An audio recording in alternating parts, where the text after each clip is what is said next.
धेरै पहिले मुगल सम्राट अकबरको राज्यमा एक बुद्धिमान मन्त्री बीरबल थिए।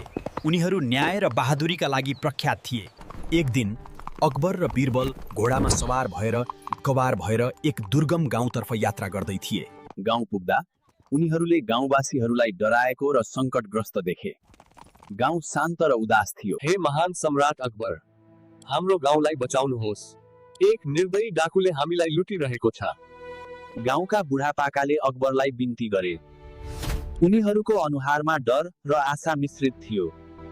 चिन्ता नगर्नुहोस् गाउँवासीहरू, हामी यो अत्याचारको अन्त्य गर्नेछौँ। बीरबल, के योजना छ? मेरो प्रभु, म धनी व्यापारीको रूपमा नक्कली भेष धारण गरेर डाकुलाई लोभ्याउनेछु। तपाईँ सैनिकहरूसँग तयार रहनुहोस्। अकबरले योजना स्वीकार गरे। बीरबलले व्यापारीको लुगा लगाए र नक्कली रत्नहरू लिएर बजार गए। बीरबलले रत्नहरू प्रदर्शन गरे। गाउँवासीहरू धेरै नै डराएर हेरेर बसिरहेका थिए। केही समयपछि डाकु आफ्ना साथीहरूसँग देखा पर्यो। ऊ अग्लो, डरलाग्दो र हतियारधारी थियो। ओइ बुढे, तेरो सबै रत्नहरू मलाई दे, नत्र तेरो जीवन खतरामा छ, बुझिस्? यी रत्नहरू साधारण होइनन्, यिनीहरूमा जादु छ। यसले यो चोर्ने व्यक्तिलाई श्राप दिन्छ। म जादु वा श्रापमा विश्वास गर्दिन। अब चाँडो दे। बीरबलले संकेत गरे। अकबर र सैनिकहरूले घेरा हालेर आक्रमण गरे। लडाईँ सुरु भयो। अकबरले बहादुरीपूर्वक तरबार चलाए। डाकुका साथीहरूसँग भिडन्त भयो।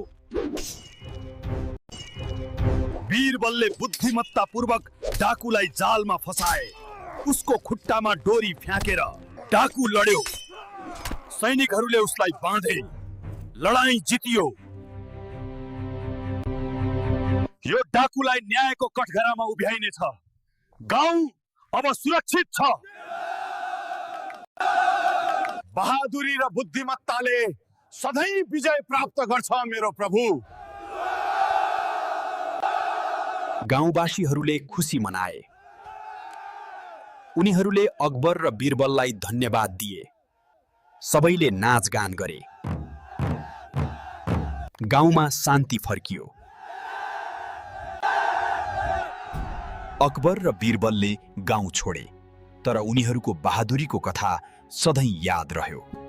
यो कथाले सिकाउँछ कि साहस र बुद्धिले कुनै पनि समस्या समाधान गर्न सकिन्छ।